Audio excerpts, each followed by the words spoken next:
Datalore is a collaborative platform, and there are plenty of ways to share your work with your team.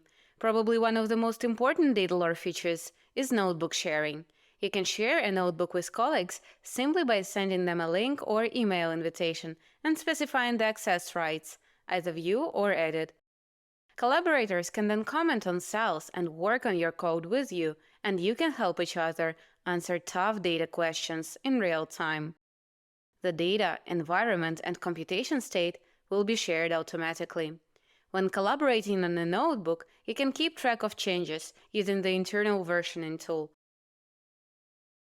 You can organize team projects in shared workspaces and always have up-to-date access to the team's data, notebooks, and reports in one place. When creating a new team in Datalore, a default team-wide workspace is created where every member is added automatically. You can treat it like a general channel in a work messenger.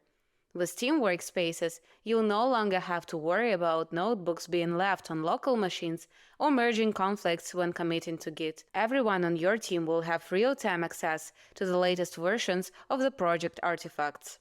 If you install Datalore on premises, you will also get access to group sharing. Groups can be inherited from certain authentication providers or created within JetBrains Hub.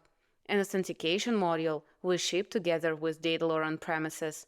In Datalore, you can share not only your notebooks and workspaces, but also the results of your work as a report. More on this in our next video about reports.